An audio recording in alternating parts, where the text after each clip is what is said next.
안녕하십니까. 제멋대로 유영준 약사의 제멋대로 생리학의 저자 유영준 약사입니다. 이번에는 질문이 안 들어오고 사례만 올라왔습니다. 앞으로 사례는 카톡방에 제멋대로 생리학 카톡방에 서 여러분들이 그 사례란이 있거든요. 그래서 사례란에 사례를 올리시면 될 것 같습니다. 그럼 제가 그것을 검토하고 다시 설명하도록 하겠고요. 이번 주에는 질문이 안 들어왔는데 여러분들이 질문이 많이 해줄수록 강의가 조금 더 익사이팅 해주고 또 아주 활기가 차지니까요. 여러분들의 그 강의를 질문을 많이 기다리겠습니다. 또 하나는 뭐냐면 지난주에 저희가 그 안티 코아리에 대한 무료 체험 이벤트를 이제 이번 주까지 하잖아요.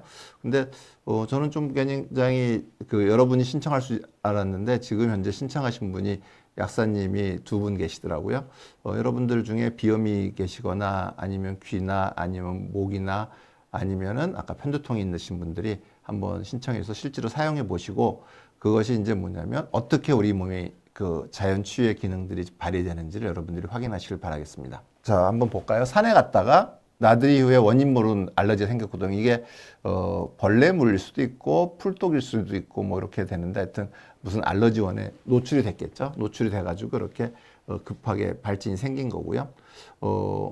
어떤 경우는 이게 이제 바이러스도 있지만 어떻게 보면 알러지 물질일 가능성이 더 큽니다.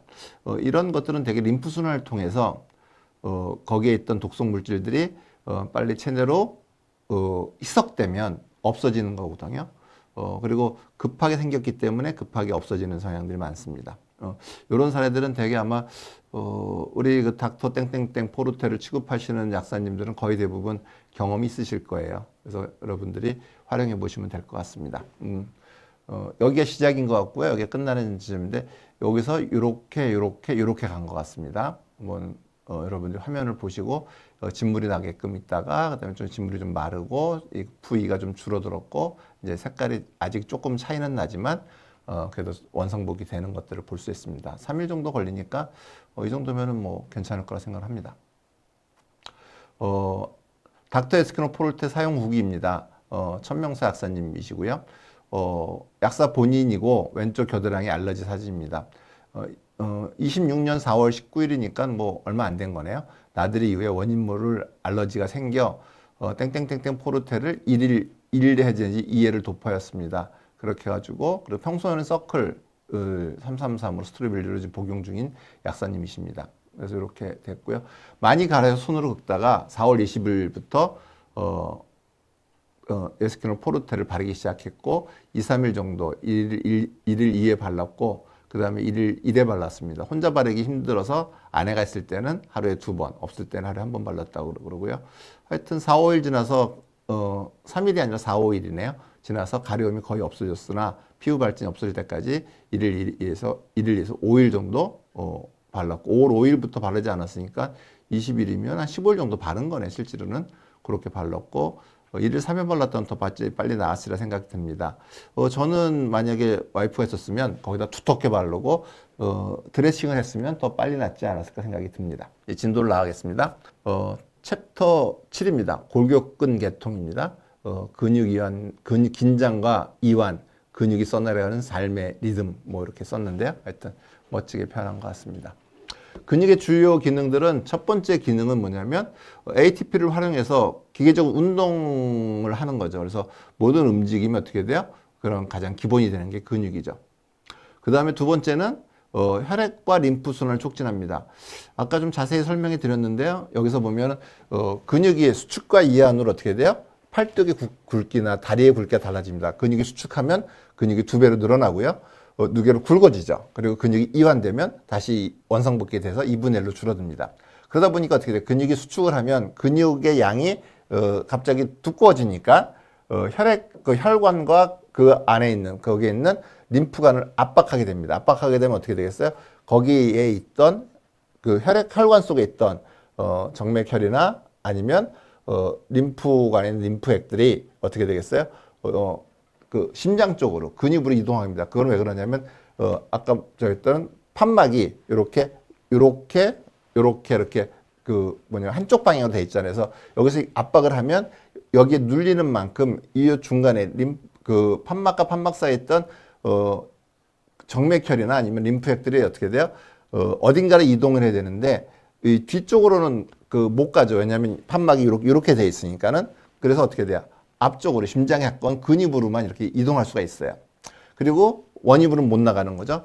그러다가 이제 근육이 힘을 줬다가 근육을 이완시키면 풀으면 어떻게 힘을 풀으면 어떻게 돼요? 이완되니까 원래대의 크기대로 2분의 1로 줄어들죠. 그러면 혈관과 림프를 압박했던 근육의 양이 줄어드니까 어떻게 돼요?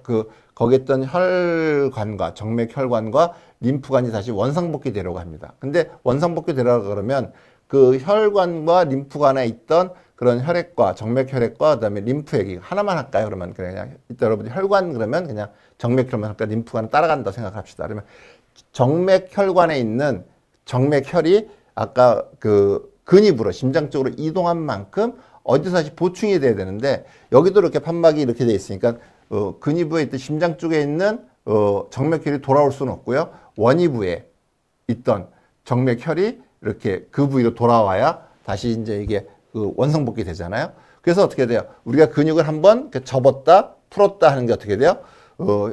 정맥혈관을 한번 눌렀다 놨다랑 똑같아요. 그러다 보면 어떻게 눌렀다 놓으니까 어떻게 돼요? 이건 어떻게 돼요? 정맥 그 혈관의 판막 단위에서 어떻게 누르면 어떻게 돼요? 수축을 시키니까 그 정맥혈을 내보내고 다시 어떻게 돼? 이완이 되면 다시 정맥혈을 받아들이니까 어떻게 돼? 요 판막의 한 단위가 뭐와 같으면 작은 심장의 역할을 합니다. 근데 판막이 직렬로 연결돼 있잖아요. 직렬로 연결돼 있으니까 어떻게 돼요? 이 판막이 어떻게 돼요? 동시에 이렇게 다발적으로 움직이게 되니까 어떻게 돼요? 이 음압으로 당기는 정맥혈을 당기는 그 것도 굉장히 큰 작용을 합니다. 제가 강의 첫날 기억하십니까? 코호흡법으로 우리가 운동을 했는데 불과 300계단을 걸었는데 맥박수가 130회로 증가됐음에도 불구하고 오히려 혈압은 정상 혈압으로 내려가는 그런 기적 같은 일들이 저는 어떻게 여러분들 중에 그렇게 하시면 어떻게 돼요? 10명이면 10명 다 100명이면 한 95명에서 98명 정도는 혈압이 정상화 되지 않을까 생각할 정도로 이 사지에 있는 운동으로 근육이 어떻게 돼요? 림프 순환과 혈액 순환을 매우 강력하게 촉진하는 것으로 봅니다. 또한 뭐냐면 우리가 그 근육 운동을 하다 보면 어떻게 돼요? 열이 발생이 되죠. 수축 과정에서. 그래서 어떻게 돼요? 이것이 우리의 기초 체온을 유지하는 그런 그 근본적인 그 열원이고요. 그걸 통해서 어떻게 돼요? 우리가 그 추위에 낼 때 떨림이 와서 어떻게 근육 체온을 상승시켜서 유지하는 데 역할을 하죠. 그래서 근육의 운동으로 어떻게 돼요? 우리가 운동을 할 수 있고 혈액과 림프 순환을 촉진할 수 있고 그다음에 체온을 유지할 수 있는 우리가 이제 우리 같은 것들을 이렇게 동식물을 할 때 우리는 동물이잖아요. 동물은 뭐냐면 움직일 동 물건 할 때 저기 물이라 움직이는 물건이거든요. 즉 뭐냐면 우리는 움직여야지만 살 수 있어요. 어떻게 살 수 있어? 혈액순환과 림프순환을 촉진할 수 있기 때문에 또 체온을 유지할 수 있기 때문에 살 수 있는 그런 생명체입니다. 동물들. 그래서 그 동물이 되는 가장 중요한 그 동작이 근육의 움직임이겠죠. 자, 뭐 근육의 종류를 보면 뭐 골격근, 평활근, 심근 해가지고 뭐 우리 다 아는 것들이 그냥 읽고만 넘어갔어요. 위치는 어떻게 골격근은 뼈에 부착돼 있고요. 내장근, 그 평활근은 내장 그 기관의 벽을 형성하고 심근은 뭐 심장을 형성하겠죠. 골격근은 뭐 줄무늬근이고 평활근은 민무늬근이고 심장은 또 줄무늬근이고요. 근데 골격근은 수의적인데 평활근과 심근은 불수의적으로 움직이고 뭐 요것들은 그냥 기본적인 상식이니까 그냥 넘어가도록 하겠습니다. 뭐 그렇게 다 알고 있어도 또 모르고 있어도 여러분 건강을 지키는 데는 아무런 영향을 미치지 않기 때문에 넘어가도록 하겠습니다.